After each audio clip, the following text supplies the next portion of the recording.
"Look, she's doing it again," exclaimed Louis with a chuckle. Looking back to his wife on the floor of their room, Hope was slowly crawling from Clementine to Louis. She stopped every few seconds to regain her balance, giggling when she reached her father. Over the last 6 months, Hope had been growing strong. Her curls now covered her eyes as her freckles were increasing in the number. Her teeth were starting to grow now, causing her to wake Clem or Louis in the middle of the night. It was hard to believe that she had been with them for 11 months already. "That's my little princess," he said, lifting her off the ground and spinning in place. "Daddy is so proud of you." He nuzzled Hope's nose with his own, kissing her cheek. Clem stood up and approached her father and daughter. A smile on her face, she stood on the tiptoes to kiss Hope's forehead. "We're so proud of you, Sweet Pea," she whispered.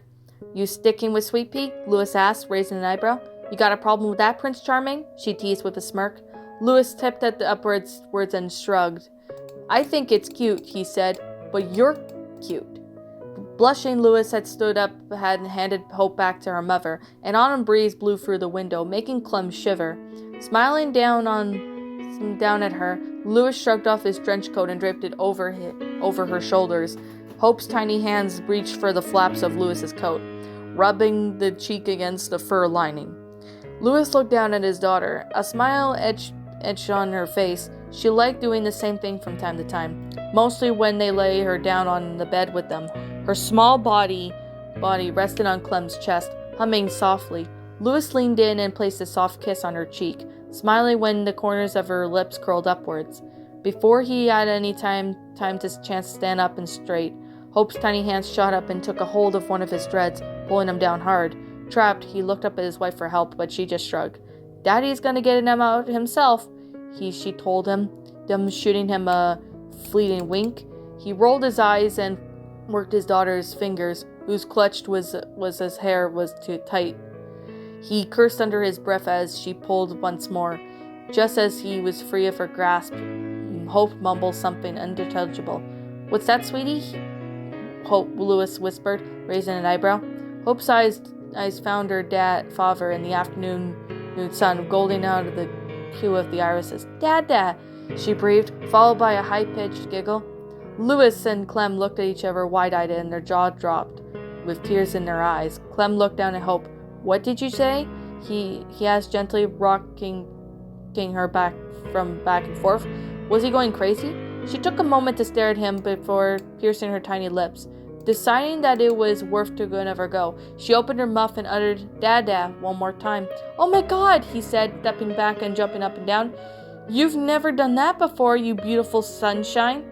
Louis took Hope from Clementine and placing her to his body for a tight embrace, lifting up the baby's shirt and blew a raspberry on her belly, making her giggle uncontrollably. Clem looked with fond eyes, crossing her arms as she revealed her husband's joy.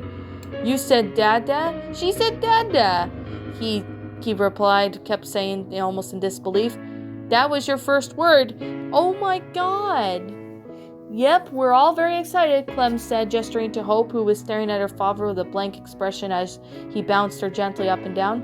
"You're just jealous because she said Dada first," he teased, with a smirk on his face. "I sure am," Clem said, unable to wipe the smile off of her own face.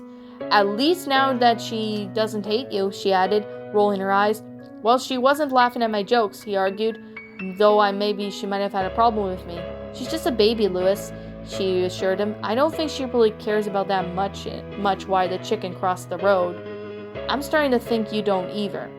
Before she could retort to his fury, a knockdown came from the door, and Clem walked over to open it, revealing that Ten was on the other side, wearing his leather jacket and his favorite band shirt.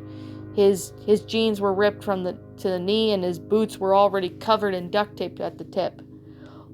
Clem had let him in to look over at Louis, who was holding Hope in his arms. Ten grinned at the baby, who smiled back, waving a hand at her as he turned to Clem. "I want to tell you guys that Willie and I made a little surprise for you and Hope. You'll have to come follow me out to the courtyard, though. Today's a great day for surprises," Louis claimed, huffing at his chest proudly. "Hope just said her first word." "She did?" Ten asked excitedly, making a face and a baby marvelously getting a giggle out of her. "Yeah, she said Dada." Ten looked at Louis suspiciously, and then looked back at Clem, chuckling. She crossed her arms and nodded. He's telling the truth.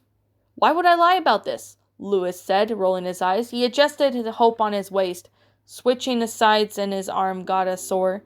I don't know, Ten said, shrugging. You guys coming? Sure, lead the way, Clementine said, following Ten out of the room. The parents walked alongside with Ten against the walls. In the late afternoon, the sun shone through the open windows. Louis looked out of one of them, and he spotted Willie chatting with Omar about the cooking station, probably pestering him about dinner again. As Ted led them through the dormitory doors, he whistled at the cook's direction, and Willie turned to them. He made his way towards the couple and Ten, and a smile was on her face.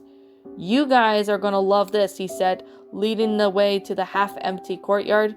Clem and Louis shared a look, hoping God that this wouldn't include any explosion of some kind. As they got to the other side, Willie pulled on a rope and attached it to a high branch of one of the trees. A wooden contraption fell down with it, swinging it gently as two ropes were holding it in midair. It had been a wooden back seat. Attached to the fin ropes were held together. Clem looked for Willie for a moment, and cleared his throat. Ten and I were thinking that we really never had to swing as children, he explained, with the walkers and all that. Then now we have a little more adapted to them. We figured that Hope would want to swing of her own. And don't worry, we made it extra safe for her, he added, hurriedly, seeing Clem's expression. Clem inspected the craftsmanship, smiling when she noticed a small impression of the back of the swing seat. It was Ten's handwriting. She realized, here comes the sun. She turned to Louis and pointed it out, making him smile. When he asked him about it, Ten nodded and said, I've heard you guys sing that to Hope from time to time. More like all the time, Willie corrected. It's great, you guys, thank you, Louis said. Don't worry about it, Ten said. You can use it now if you want. Dinner won't be ready for another half an hour or so. Aw, man, Willie exclaimed as the two boys walked off, leaving the couple alone with their baby. Louis round the swing, inspecting it closely for weak spots. He then was satisfied with his findings. He carefully helped Hope onto it. Her legs swung wildly in excitement, her hazel eyes scanning everything around her. She clutched the rope on either side gently, pulling at them. You ready, Sweet Pea? Clem asked, standing behind her, as she took a squeal as a positive and began pushing. Taking it slow at first, Hope giggled as she rose into air, her curls flying in every inch of direction. Louis stood on the other side, with her arms crossed, laughing along with his daughter as Hope swung back and forth. Clementine risked a higher push, of course making the baby squeal in joy. Hearing the ropes creaked against the tree branch, she decreased the strength which as she pushed. Louis leaned against the tree with a smile. I wish I had the camera, he commented, framing Clem and Hope between fingers. He made a clicking sound with his tongue. And I think we need to flash off, Clem said, looking sideways at him. Weren't you a clever one? Always, Clem said, shrugging. She pushed Hope forward once more, and smiling at her daughter when she giggled. The baby let go of the ropes and swinging her arms wildly. I remember having to swing last time I was on a swing, Clem said. It was a couple months into this thing at some brothers we ran into out of the motor inn and invited us to their dairy. They offered us food, but I forgot what they wanted in return. Sounds friendly enough, Louis said, nodding. No, they weren't, Clem corrected, shaking her head. They turned out to be cannibals who tried to feed one of our friends to us. I almost ate some, but Lee stopped me before I could. Oh my God, Louis exclaimed, his eyes widened at the words. Eating human flesh? He couldn't stomach to the thought. Yeah, it was pretty brutal, she said, frowning at the memory. But before we found out about that, one of the brothers fixed me up a swing that had in their house. I asked Lee to push me, and he did. It was one of the best memories of him. One of the only ones. Louis looked at his wife. Those faces that had turned into a grimace. He stepped forward and placed a comforting hand on her shoulder. She looked back at him, and tears threatening to break the surface of her eyes. Without thinking, he extended his arm and embraced her, kissing the top of her head. Hope was still swinging wildly, trying to turn around in her seat to look at her parents. Louis cupped her face in one hand. I think Lee would be so proud of you now, he told her, wiping a tear away from the thumb with his thumb slightly. Now it's time to make some new memories. New ones that we can laugh through and smile through about it when we're older. Sniffing softly, Clem nodded and looked up at her husband. A smile inched on her face. How do you always know what to say so? I don't, he assured her. I think of it as most likely to be making you smile when I say that. She stood on his tiptoes, kissing the tip of his nose. You're a dork, you know that? Dork you married, though. The sound of her daughter crying drew both of their attention, making them chuckle when they saw their hands clutching in the air in search of Clem. The woman obliged and bouncing Hope at the waist as Omar called them for dinner. Louis draped an arm over Clem's shoulders, pressing her against him. His little ninja family. It was finally the day of Hope's first birthday. Louis couldn't believe that it's been one whole year. Marvelous at how time flew past. As he got up from the bed, he looked at the bassinet beside their bed. Much like Clem, Hope was already gone. From what he had heard in his slumber, Hope was extremely excited for her birthday celebration starting at 6 in the morning. He checked his watch, groaning when it was barely 9. Swinging his legs out of bed, he rubbed the sleep out of his eyes. AJ's bed had been unoccupied for a few months since he decided to give some parents some space to move back in with 10. Through the window in the early morning sun shone brightly in onto the floorboards. He stood up and made its way to the courtyard, where Clem was sitting on one of the benches. Hope was slowly lifting herself off the ground, keeping balance with the edge of Clementine's seat. As she took 2 shy steps, her legs were wobbling from the effort keeping her weight up. Asim was standing on the watchtower, surveying the surroundings of the school. When Louis passed him, he offered the freckled man a wave, which Louis returned. He approached his wife again with a groggy smile. Look who's up and about, Clem said, pretending to clap for him. Thank you, he teased, bowing deeply. I was going for sarcasm, she replied, crossing her arms. Hope wants to see her father on her birthday. Louis bent down and lifted Hope off the ground in a way of response, kissing her cheeks relentlessly. Happy birthday, sunshine, he said, his eyes beaming with joy. Dada, she exclaimed, wrapping her small hands in his dreads. Yeah, that's right, honey. You want to go on this swing while we wait for the others? First, they spent about a half an hour while the rest trickled from the night of the slumber. From the last one, the rise was Violet, rubbing her eyes as she exited the dorms. By then, everyone was sitting out at the courtyard tables. Hope and her parents were taking the middle spots. Clem held her daughter on her lap, her slender arms wrapped around her waist. Omar had prepared a special soup for them, adding extra vegetables he and Ruby had been growing in the greenhouse. The group talked about nothing and everything about it at the same time, and Louis and Clem shared stories about their recent visits to Richmond. Javi had been over the moon when he saw little Hope take his first steps, be complimented by Louis. He claimed that he would soon have a new recruit for his baseball team back in Richmond soon enough, as if he was only reserved despite his initial hesitance. Gabe had warmed up to Hope pretty quickly. He enjoyed pulling his hair constantly. Of course, that's what she liked. At some point, Willie brought out some glasses, and they poured themselves wine as they were storing away for a special occasion. Before starting the drink, Violet clinged her spoon at the glass and stood up, and everyone looked at her and cleared her throat. I'd like to make a toast, she announced, looking down at Minnie. Her girlfriend had offered her a reassuring wink. Oh, we don't get these often, Louis teased as he got slapped on the shoulder by both Minnie and Clem. I want to congratulate you guys, she began, ignoring Louis and raising her glass. The others followed her lead. We've had some bad experience here, lost people, but I think Hope has been living up to her name. She's given you and all of us. Hope isn't that the word that the world isn't so crappy after all. I thought we'd be seeing the day Louis and his loving wife had to have a daughter, but yet again we are.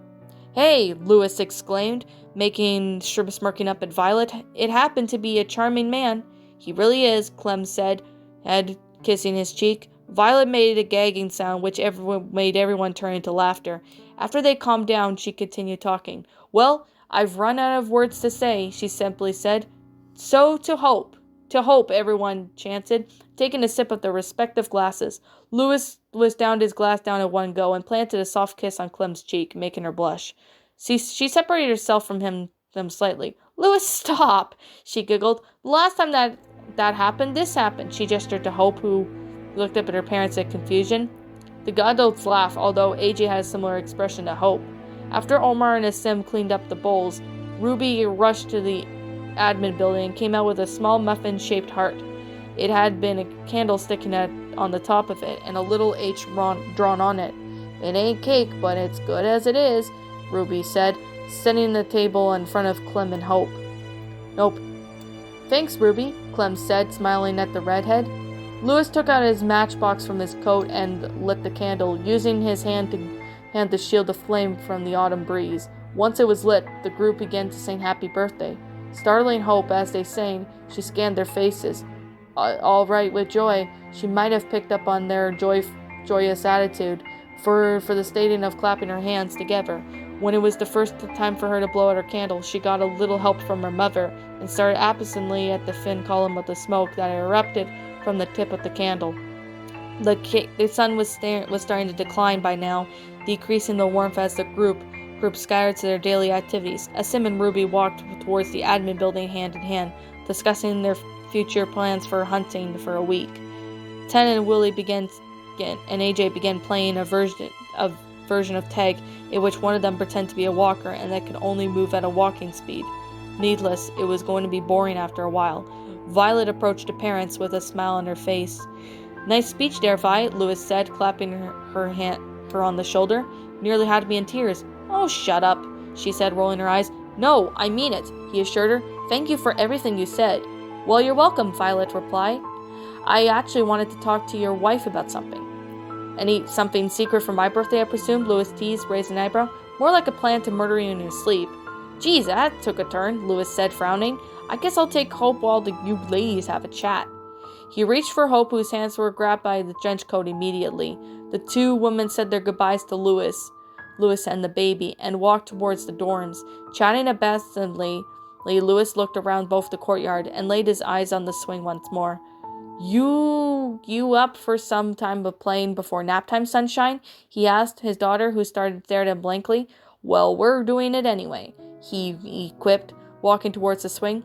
When he got there, he placed little Hope on the wooden swing, strapping her down tight, kissing her cheek more than one time as he began to push the mumbling something under her and slowly testing the waters. She seemed to have no activity, began mumbling something.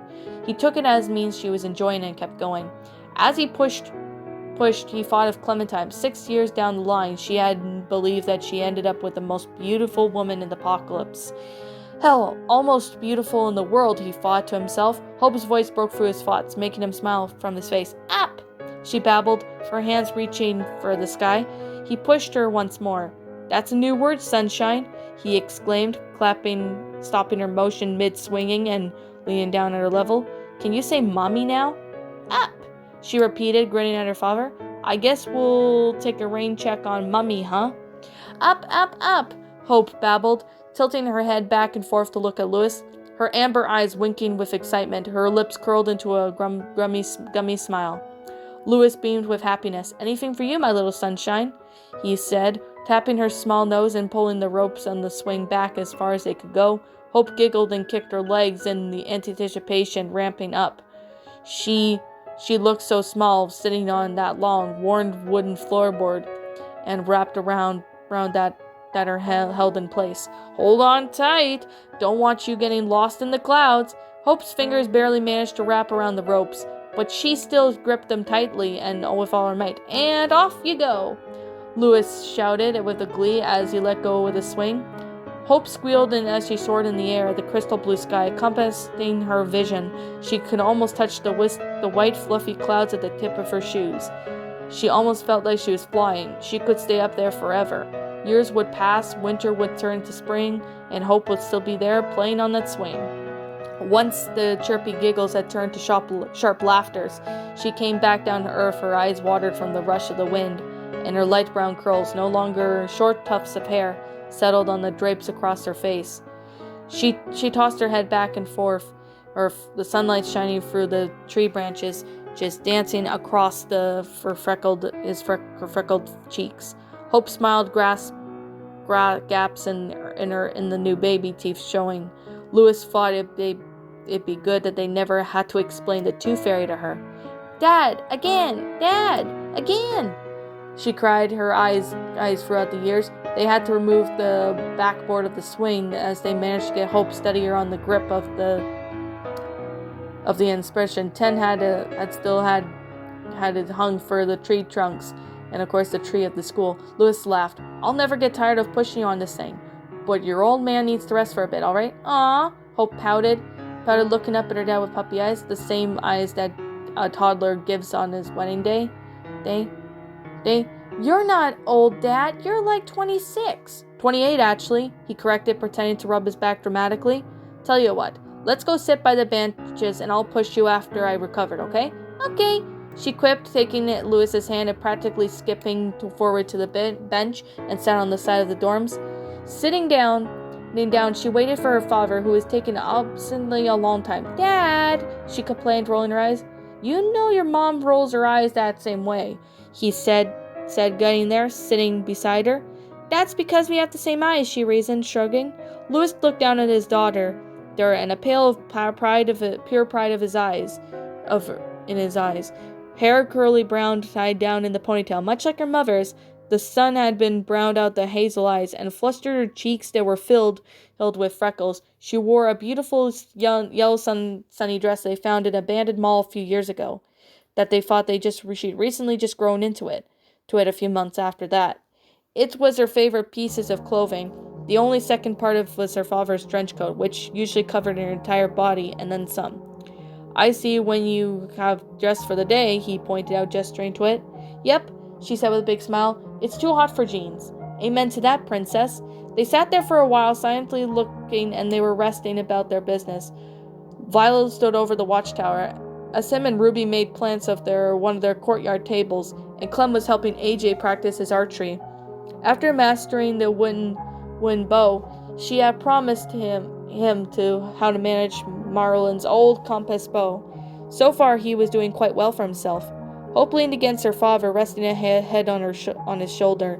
He wrapped his arm around her, pulling her closer, and he sighed constantly, planting a kiss on top of her head. A late summer sun shone over them, making Louis squint over his eyes. Daddy? Hope asked, looking up. Yes, sunshine, he thought, the tiny irony of calling that in her that was in a current situation. Would you sing me that song you used to sing when I was little, to pass the time? You're gonna have to be a little more specific, sweetheart, he chuckled. I've sang too many songs in my day. Rolling her eyes again, Hope said, the one you got my nickname from, I mean. Ah, there we go, he said, remembering the first time he had sung to Clementine. It had been one night since she'd fallen ill, and he thought she was dying. Overdramatically as usual, he thought he wasn't much better, clearing his throat, and Hope nuzzled deeper in his embrace, humming constantly. Here comes the sun, do-do-do-do, Hope sang along, making her father laugh. Here comes the sun, I say, it's all right. All the sleepless nights that they spent Hope's early childhood flashed in front of her eyes. He didn't think that there was anything out of that experience that he wouldn't do that again for Hope. Looking down at him, he continued, Little darling, it's been a long, cold, lonely winter. Little darling, it's been years since it's been here. Here comes the sun, I say, it's all right. The moment Hope was born, all doubts had been plagued in his mind growing up, settling into a disease in him, like immediately it vanished. She was his sunshine. A cloudy night bring happiness to him and Clem's life, like more than they already did anyway. Little darling, the smiles returned to the faces. Little darling, it seems like years since you've been here. He looked down at his daughter one more time, basking him at the rush of pride that flowed through his veins every time he laid his eyes on her. She was his everything, and he was so happy to see that he was proud of the life that him and Clementine had built for themselves. Little Hope was worth everything and more. Here comes the sun, here comes and the sun, I say. They sang the last line in illusion, having practiced the song countless times before Hope's high-pitched contrast with his low tone. creating a beautiful melody wrapped up together. It's all right. And that, my little pretties, was The Walking Dead Hope, a Telltale Walking Dead fanfiction written by Goofy Gomez. Now, I want to give you a shout out, Goofy Gomez. I thank you so much for, letting me reread this story. And yeah, I remember reading this story the first time around, and I honestly love this story. And I am going to say right now that my opinion on this story has not changed. And what are my final thoughts on this story? Beautifully well done fanfiction, Goofy Gomez. You did an amazing job with this story. I can really say you do have a very good talent for writing. And, that's the thing I could definitely say is that I love it when I see, writers writing their stories. Like, let's just say, for example, Skyrunner writes good stories. Bailey wrote a couple good stories for me. I know a few of my fans have written, good stories for me. And I have to say, Goofy Gomez, you did a pretty good job with this story. And I have to say, I enjoyed this story. I enjoyed every little bit of it that I got a chance. And I could say that this story actually did very well. Now, I can definitely say there's a lot of positives, I have to say. And if you're going to ask me, is there any negatives I have to say about this story? No. There's no negatives I have to say about this story. This story was just amazing. And I can definitely say right now that the grammar of this story is really good.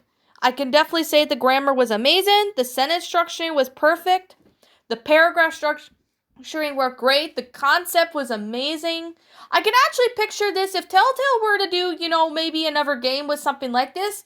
I can picture them, doing something like this. Like, this is not out of the ordinary for Telltale. Telltale has made, lots of different things when it comes to, doing, certain things. And I could definitely say right here, Goofy Gomez, that your talents of writing is just made this story way good. And I could say all the characters' reactions were just amazing. And this story, I have to say right now, is one of the best fan fictions I've seen. I've seen some other ones, but I think this one is one of my favorite Walking Dead ones. And if you guys are wondering, I've played The Walking Dead I've played season 1 of The Walking Dead, and I played the rest of the seasons, and I have to say, they all did pretty good, and I could say this story was actually really good. I could picture if Telltale we're gonna do it like a sequel or something. Well, I know they're not gonna do, another season, involving Clementine, although there were rumors about, them making a new game, which I might make a discussion about, why I don't believe in rumors, but I can definitely say that this story did pretty good. Now, is there anything negative I have to say? I'm going to say this again. Nope, there is nothing negative I have to say about this story. But yeah. Anyways, I know this was a really long story. I'm trying to keep the review as short as I possibly can. But I could definitely say that this story actually did very well. And I could definitely say there was a lot of time and effort put into the story, which that's really impressive. And the saddest thing is that, you don't see, any good stories that are like this now these days. It sucks. I'm just being the honest truth. I'm only saying it because I'm being honest with the truth. And I could definitely say, Goofy Gomez, you did a great job, and I can definitely say that you did amazing. And I highly recommend you write the sequel to Hope. I did hear about it. But if you're watching this video, I really hope you do continue the sequel to Hope, because when it's done, I would like to take and narrate it when I have the chance. Alright. I think I'm going to wrap up this review, and yeah, that'll be the end. Now, like I'm going to say right now, this is simply my own personal opinion, and if you disagree with me, that's fine too. We're all entitled to our own opinions regards to these creepypastas, or fanfictions in this case, and this is simply my own personal thoughts. My final rating of this fanfiction is a 10 out of 10. It's perfect. There was a lot of great time and effort put into it. I love this story. I actually found the concept to be rather good. And there was a lot of great stuff about it. Grammar was good. I can picture this story being, if it were actually happening. I honestly love this story. And there's nothing I can say to change it because, this story was actually pretty good. Now, if you guys want to check it out, it's on fanfiction. It's not on fanfiction.net. I think it is on there. I think from when I last checked, I think that story is also on there, but it's on Wattpad for those who want to check it out. You're more than welcome to go check out the story if you like. Now, anyways, what did you all think about this fan fiction? Did you all enjoy it? Did you not?